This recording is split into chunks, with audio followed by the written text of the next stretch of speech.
Hello, this is John from caveofprogramming.com, and this is a tutorial on StringBuilder, StringBuffer and string formatting in Java. And we're going to need these concepts before we look at things like the dot equals and the toString methods in future tutorials. So I've got a main method in Eclipse here, and I want to start by remarking that in Java it's common to do things like this. I create a string, call it info, let's say, and I'll set that equal to an empty string, and then I'll say info plus equals my name is Bob, and then let's have info plus equals and then just an empty space, just a space, and then info plus equals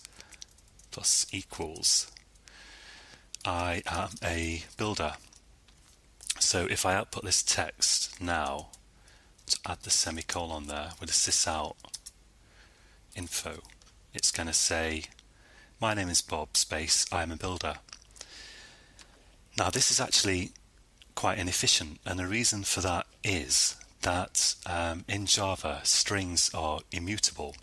Once you've created a string, you can never change it, and it looks here as though you're changing the string. You start off here with a string that's equal to just nothing, and here it seems like you're appending to it some text and some more text and more text and outputting it, but in fact what is happening is info is initially set to an empty string, and this empty string is going to be a empty string for the rest of its life in this program. What's happening here is we're creating a new string made from this empty string plus this text, and we're reassigning the info variable to it. And here we are creating a new string made from all the previous text, this and this, where we are and this space, and then we're reassigning that to info. So basically every time you do this, you're not changing the original string, you are creating a new string, which is somewhat inefficient. And if you've just got a little program and there's just a little bit of this going on, it doesn't matter. But if it's a big program, or you're doing this in a loop, let's say, or you're doing it in lots and lots of different places, then this could slow down your program or maybe use a lot of memory. So to get around that, we've got the StringBuilder class, and the way StringBuilder works is, and let's first put a comment on here saying inefficient. Has inefficient got one N or two N's in it? I think one. Okay. Now the proper way to do this is we create a StringBuilder object, I'll call it SB, set that equal to a new StringBuilder, and you don't have to supply an initial value for it, but you can if you want in the constructor here. So this StringBuilder is going to be initialized with this string, and now to add text to it I can say sb.append, and let's have my name is Sue, and sb.append space like this, and sb.append I am a lion tamer. And what I'm doing here is this StringBuilder is having text appended to it, but in doing the append we're not creating a new StringBuilder, we're just literally modifying the contents of the existing StringBuilder, which is more efficient than doing this where we create a new string every time. And finally, to get my text back, I can do sb.toString. So if I do, let's say sysout sb.toString, that will get me the text that this StringBuilder now contains. So if I run that, it's pretty much the same as you get from doing this, except that it's more efficient. So let's put a comment here, more efficient. And that's really the whole point of StringBuilder. It's really just to give you a more memory efficient way of appending text, and there's nothing really more complicated to it than that. There is, however, a kind of shortcut you can use, because the append method returns a reference to the StringBuilder object itself, meaning you can use method chaining. And what that looks like is I can say StringBuilder, let's just call this S equals new string builder, and you can do stuff like s.append. My name is I don't know, Roger, and then you can say dot append space, or you could put string variables in here in these appends, of course, and append I am a skydiver, exciting professions. And again, it's just the same. So if I do sys out now, I can say s.toString to actually get the string, and if I run that, the same again. So I've formatted this in a way to kind of make it look nice on the screen, but really all I'm doing is just chaining methods, because append is returning a reference to this, so I can call append on it again like that. And that's basically it. There's also a class called StringBuffer, and StringBuffer is just a thread safe version of StringBuilder. So if you're creating multi-threaded versions and you need a string builder that's safe to access from multiple threads, well, I can't say I've ever done this myself, but apparently what you would need to use would be StringBuffer. And StringBuilder is historically more, it's newer than StringBuffer. So in older code, you'll see references to StringBuffer rather than StringBuilder, but they are exactly the same. It's just that this is more lightweight because it's not thread safe. So that's that. And what I also want to show you in this tutorial is some stuff about advanced string formatting. So we've already seen that in strings, let's put a comment here, formatting. In strings you can do stuff like I could embed tabs and \n in it, new line characters, by just using backslashes. Well, so for example, I can say here is some text, and I could say backslash, where are we? I've got a new keyboard which is I'm still not used to, \n, so that's a tab. That was a tab, and let's have a new line here, \n, that was a new line. So we've already seen in previous tutorials, I think, \t and \n, which are quite handy. \t is a tab character, \n a new line character. And you can also control new lines, of course, by println will output a new line after the end of your text, while print without the ln won't. So if I run that, if there was some text after this, sys out more text, then if I just do print, I'm going to get this text on the same line, whereas with ln it would be on the next line like this. So that's pretty simple, but you can also use, there are some methods that take a string format, and an example of that would be if I do sys out here, then I can change this from println, print line, to printf, print format. And the way that works is you can have a string here, and you can embed in it special formatting characters, and the two most useful, maybe three most useful, are Firstly, if you want to format a integer here, I can say %d, and I can put I can pass this an extra argument with a value. It could be a variable or just a literal value, as in this case. Let's say 5. And what's going to happen is printf is going to look for formatting characters here, and then for each formatting character it's going to look for an argument here, and it's going to put this value in here, except it's going to replace this %d with this. So d stands for, actually I don't know, but it means number.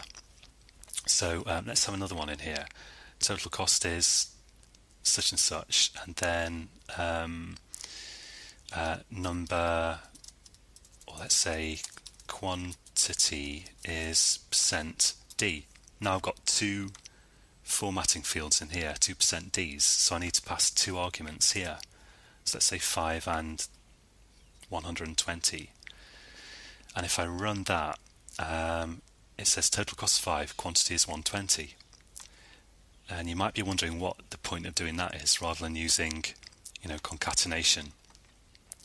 Well, these formatting characters allow you more control than mere concatenation would do. So let's also put a new line on the end of there, because printf doesn't, unlike println, printf doesn't output a new line on the end. And it's important to kind of separate this mentally. So here I've got 3 characters in a row, %d, semicolon, but the %d is a kind of self-contained formatting character, and for every %d you've got in your format string, this is the format string, you're going to have an argument here to replace it with. So %d, the most useful thing you can do is you can, if you want, specify a width to output this in. So I could say here 10, or maybe let's have it here, and that's going to mean that this kind of value is output in a field that's 10 characters wide. So if I output that, you can see it looks like this. And you can, if you want, you can left align it in that field by making it -10, like that. So let's say you've got a loop for int I equals 0, I less than 20, I plus, and you could output here. You could say sys out, and I'll change this to from a print line to a print format, and I'll say here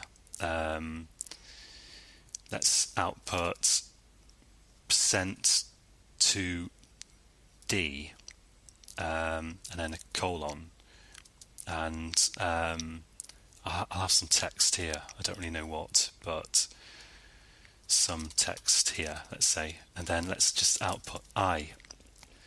Now if I run that, oh yeah, and let's also put a new line here, \n. If I run this, the great thing about it is you can see down here that it all lines up, so that if I'd use concatenation here, because single digits obviously take up less width than double digits, this text will become misaligned when I got to 10. But here, because I've said, okay, print them all using a width of 2, it's going to all be nicely aligned, and that's kind of what it's used for. I could also, of course, put a negative in there and then get the numbers to align to the left if I want. So there we go. So the way to read this is there's always a %, and at the end there's a single character that specifies what kind of thing you're formatting. Here I'm formatting integers represented by D for some reason, and in the middle you can have extra kind of flags that specify other things about how to format it. Now another really useful one is if you just want to put strings in there, you can use %s. So %s, and then I've got to supply another argument here. Here is some text. So if I run that, it's going to say here is some text down here. you've got to make sure that you have as many arguments as you've got formatting characters, formatting fields. And probably the most useful of all is the floating point formatter. So if I say here sysout, let's see, total value, let's say %f. Now %f means floating point, so I can put, for example, 5.6 here. Let's have a new line there as well, \n. And I'm going to just put some comments on here. So formatting integers, and here let's say formatting floating point values. And if I run that, so I've got an error here because I forgot to change that to printf. So if I run that, it's going to output my my floating point value here with a default number, with like a default precision. But the floating point formatter is really flexible, because if I say between the % and the f, I can give it the number of decimal places I want to use. So let's say 0.2. So you need a dot and a 2 and a 2, or however many decimal places you want. And if I run that, it's now got 2 decimal places. And just to illustrate that, if I have more values here, it makes no difference. It's still going to say, it's just going to give me 2 decimal places. And you can see actually it's also rounding off my value. So I've got 5.687, and it's because I've said output 2 decimal places, it's rounding it to 5.69, which is really handy. And you can combine that with a width if you want.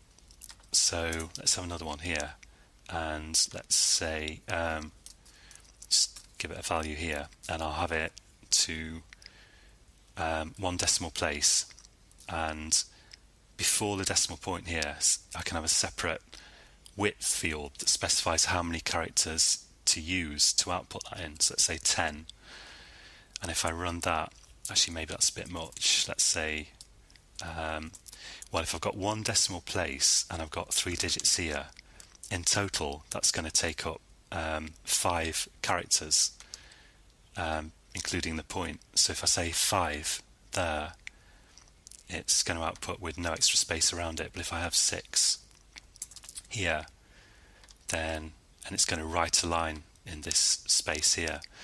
So the 6, the width here includes all the characters that you're outputting. So the ones before the decimal point, the space for the decimal point itself, and the characters after. I've just got 1 value after the decimal point here.